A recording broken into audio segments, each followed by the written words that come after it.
Welcome to Bitchy History, the American history podcast that wishes all the homophobes and transphobes in America a super uncomfortable Pride Month.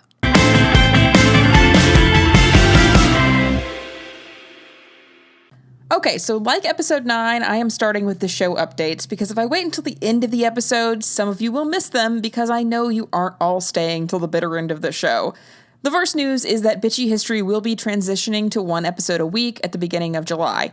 2 episodes a week has proven to be an awful lot to keep up with alongside running my research consulting business, and unfortunately, that's the work that pays for this show, along with keeping my credit card companies and not coming for my throat with a knife. The show will still be out on Mondays at 8 a.m. Eastern, but there will not be a Thursday episode going forward. The second announcement is that on June 23rd at 8:30 p.m. Eastern, I will be hosting a live with a few other historians titled History and Drinks.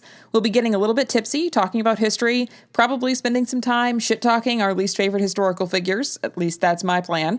We'll also be open to questions from viewers. So if you have any questions or you just want to observe the chaos of a bunch of drunk historians getting online together, please put this on your calendar and tune in. There's a link to my TikTok account on bitchyhistory.com.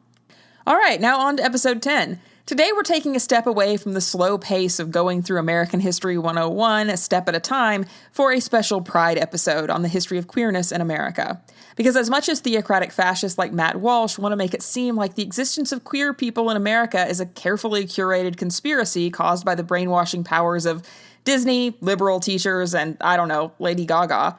No, really. There's a clip from his show. He doesn't name those 3 things specifically, but I know that my listeners are smart enough to read between the lines. Well, what's going on is social contagion, a kind of mass hysteria, a group hallucination, in effect, but one that is constructed, fabricated.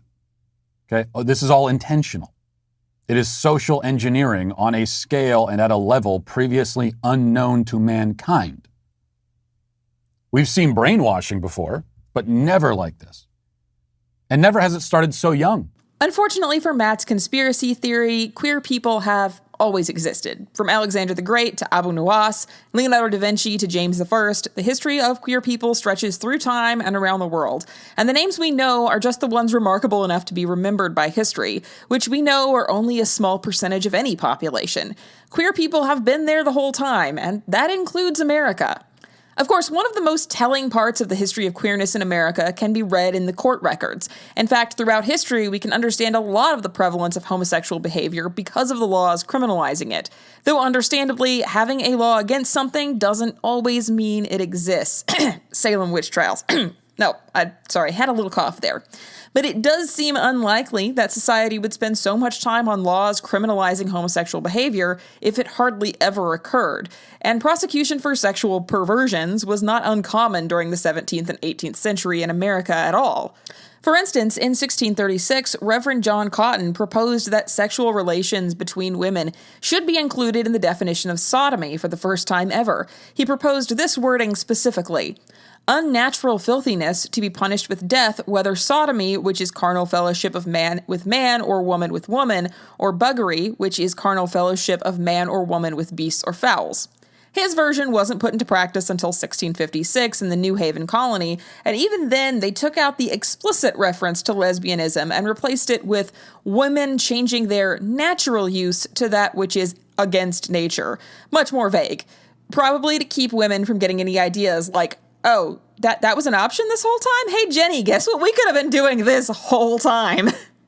On a related note, in 1642, Elizabeth Johnson was fined and whipped for unseemly practices with another maid attempting to do that which man and woman do, which, A, was there not a more succinct way to phrase that? And B, that doesn't leave a lot of room for speculation on what was happening. It was gay. If they'd left it at unseemly practices with another maid, maybe you could argue that they were, I don't know, holding an unauthorized book club or something. But this was definitely gay.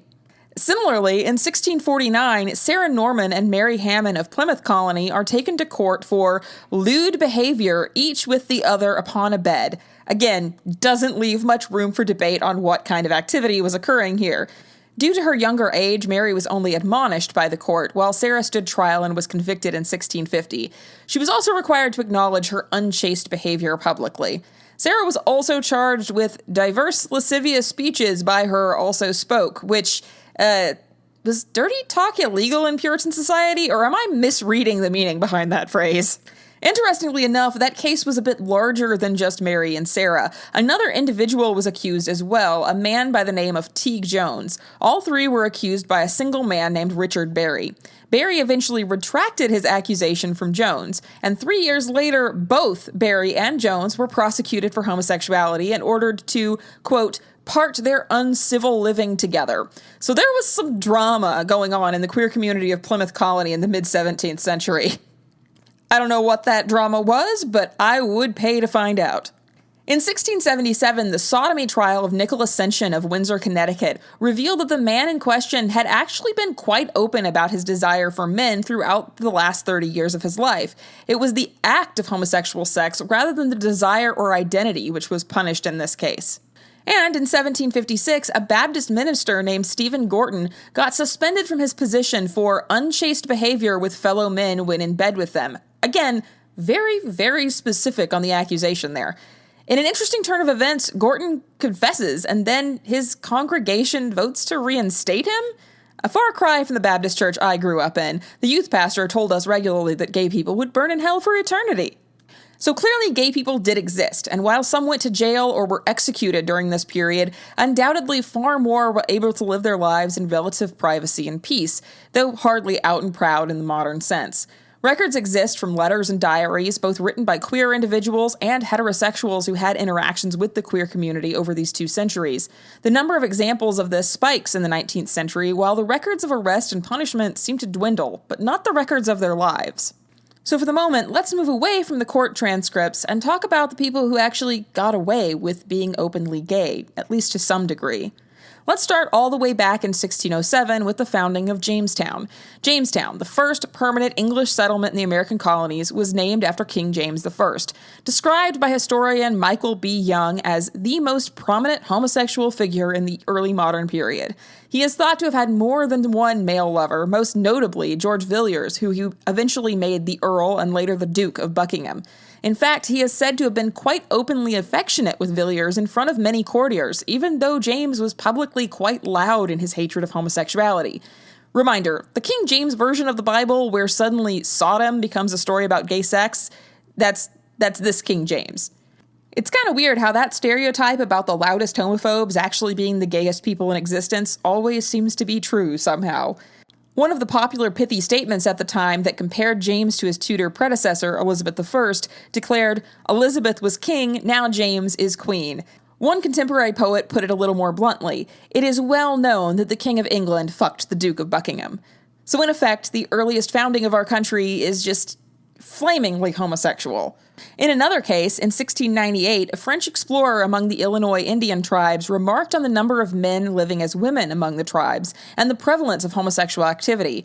Only he used a French term to refer to these queer members of the tribe, which is considered offensive to these groups today, so I'll refrain from repeating it. Two-spirit people were what he was describing here. They were found in most tribes across North America, in fact. These were individuals who were biologically male but dressed and lived as women. In most tribes, they were highly valued parts of society, often serving as spiritual leaders in some tribes. For instance, Oshtish was the keeper of the Bade tradition, a male-bodied person in the Crow community who lived their daily life in a feminine role. Earning their name finds them and kills them in a fight against the Lakota. Oshtish was a revered member of the tribe who had a lodge, a family, and was considered a leader amongst their people. And then we get to the American Revolution. There's one particularly famous example of queerness during this period, and that is, of course, Alexander Hamilton, the bisexual man-whore. He writes to his friend, John Laurens, at one point that, "I wish, my dear Laurens, that it might be in my power by action rather than words to convince you that I love you. And you know the opinion I entertain of mankind, and how much it is my desire to preserve myself free from particular attachments, and to keep my happiness independent of the caprice of others. You should not have taken advantage of my sensibility to steal into my affections without my consent."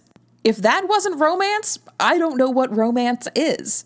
Of course, then this letter gives us a very strange aside in which Hamilton asks Lawrence to help him find a wife, knowing that it will be difficult for Lawrence to find one that meets Hamilton's expectations.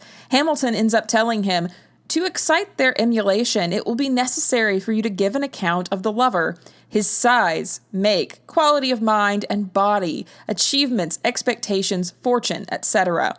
In drawing my picture, you will no doubt be civil to your friend. Hamilton, quick question. Why is it that Lawrence apparently knows so much about your size, make, quality of mind, and body? Just a question. And yes, I fully admit that during this time period, men wrote in a decidedly more flowery style than they would with men today.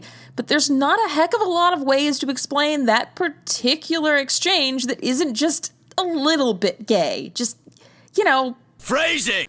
I could go on about the letters between Hamilton and Lawrence at length because I am engulfed with laughter at the audaciousness of them every time I read them, but nothing says I can't do another episode on the queerness of the American Revolutionary period in the future, and I certainly will. I was planning to discuss Baron von Steuben today, but honestly, he deserves basically his own episode. Suffice to say that he used to have pantsless parties at his house with the male soldiers, and was, for the 18th century anyway, so out of the closet that I am shocked. Whenever people want to get all toxically masculine about the military, I just remind myself that the father of the American military was a very gay man. And then the American Revolution is over, but the gay party is not. In 1798, a Frenchman living in Philadelphia named Moreau de Sainte-Marie writes that the women he has met are not at all strangers to being willing to seek unnatural pleasures with persons of the same sex. The rest of the letter is highly misogynistic, but Moreau was French, so I'm not exactly shocked by that. And this is one that is just really hard to talk about with a straight face, so I apologize if I start laughing in the middle of this delivery. In 1826, Jeff Withers and James Hammond, two young Southerners who would eventually go on to become prominent citizens, had a tendency to write playfully and graphically erotic letters about their past involvement with each other. I would read some of these letters out on the air, but as much as I enjoy cursing on this show, I don't know if I can read too many lines like, the extravagant delight of poking a writhing bedfellow with your long fleshen pole with any sort of seriousness. These letters make most romance novels look downright puritanical. You have been warned should you decide to look them up for yourself. I take no responsibility for this. And then in 1857, Charlotte Cushman, an actress famous for playing male roles, begins living with a sculptor named Emma Stebbins. It was the last in Cushman's long sequence of relationships with women and the longest lasting. The two remained together until Cushman's death in 1876. Stebbins was famous for such statues as the Angels of the Waters in New York Central Park, which was the first public art commission ever awarded to a woman in New York City. In one 1858 letter, Cushman alludes to marrying Stebbins, noting, "Do you not know that I am already married and wear the badge upon the third finger of my left hand?" A clipping of Stebbins' obituary from the New York Tribune contained this statement. Miss Stebbins' name is indissolubly linked with that of her friend Charlotte Cushman, with whom she formed a close intimacy soon after taking up her residence in Rome. They lived together, traveled together, and worked together for many years. It was one of those romantic and abiding attachments which indicate a genius for friendship. Miss Stebbins watched over her friend in her late illness and became her loving and appreciative biographer. Since the death of the great actress, her own health has been declining. Yeah, sure, they were just friends. And of course, some queer people never got the chance to formalize their relationships or live together. In 1859, Addie Brown and Rebecca Primus, two African-American women living in the North, began their loving correspondence. About 150 letters written by Brown to Primus exist today in the Connecticut Historical Society's collection, many containing very amorous statements. Their early letters contain sentiments such as, "I never shall love any person as I do you," and "wishing that I was in your loving arms and you would be imprinting sweet kisses." They lived separately during this correspondence, but Addie often thought of the life they might have had if one of them was a man. Addie wrote, "It seems I can see you now, casting those loving eyes at me. If you was a man, what would things come to?" And in 1890, Frances Willard, a white temperance activist, wrote in her autobiography, "The loves of women for each other grow more numerous each day, and I have pondered much why these things were. That so little should be said about them surprises me, for they are everywhere. In these days, when any capable and careful woman can honorably earn her own support, there is no village that has not its examples of two hearts in council, both of which are feminine." Other partners had many, many long years together. For nearly 40 years, Hull House founder and Nobel Peace Prize winner Jane Addams maintained a romantic relationship with Mary Rosette Smith. Addams and Smith traveled together, shared the same room and bed, and owned property together. Addams consistently addressed Smith as dearest and used phrases such as, "I am yours till death." Mary Rosette Smith passed away in 1934 due to pneumonia, and many at Hull House were deeply concerned about how Jane Addams would continue without her. Reformer Alice Hamilton wrote to her sister expressing her concern. "I told Mary that she must get well, that she could live on without J.A., but J.A. could not live without her." Her concerns were proven correct when Jane Addams passed away only a year later in 1935. Jane once wrote these words for Mary: "The mine and thine of wedded folk is often quite confusing, and sometimes when they use the ours it sounds almost amusing, but you and I may well defy both married folk and single, to do as well as we have done, the mine and thine to mingle." Wow, sorry, I got a little emotional there. Had to go and get myself a tissue. In 1895, Angelina Weld Grimke, distantly related to the Grimke sisters of abolitionism fame, was a young woman who would become a celebrated poet and important forerunner of the Harlem Renaissance. At the age of 16, Grimke wrote to a friend, Mary Edith Carne, "Oh, Mamie, if you only knew how my heart beats when I think of you. I know you are too young now to become my wife, but I hope, darling, that in a few years you will come to me and be my love, my wife. How my brain whirls, how my pulse leaps with joy and madness when I think of those two words, my wife." Angelina's poetry was marked by her desire to love and be loved by another woman, writing words like, "Little lady coyly shy, with deep shadows in each eye, cast by lashes soft and long, tender lips just bowed for song, and I oft have dreamed the bliss of the nectar in one kiss." In 1896, Sarah Orne Jewett publishes Martha's Lady, a short story celebrating the redemptive power of love between women. Many of her works featured relationships between women, and Jewett's letters and diaries reveal that as a young woman, Jewett herself had close relationships with several other women. Jewett later established a close friendship with the writer Annie Adams Fields and her husband, publisher James Fields. After the sudden death of James Fields in 1881, Jewett and Annie Fields lived openly together for the rest of Jewett's life in what was then termed a Boston marriage. I could go on to add countless other names to this list, but my point is made. Throughout American history, from the native tribes who were here long before European settlers came to these shores, from the first settlement to the men who helped found this country and every decade since, queer people have been a part of the story of America. We aren't new. We didn't spring from the rainbow merchandise on shelves at Target. We've always been here, whether behind the scenes, training the American military to win a war with Great Britain, or winning Nobel Peace Prizes for activism. The history of America would look far different without us.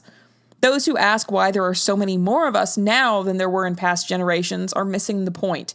We have the freedom now to be ourselves, to publicly love and live as our true, authentic selves in a way that society denied our previous generations. The ancestors of the queer community were lost to silence and societal shame.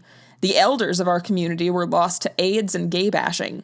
My generation is one of the first to be able to live openly. So yeah, you see more of us than you did in the 1950s.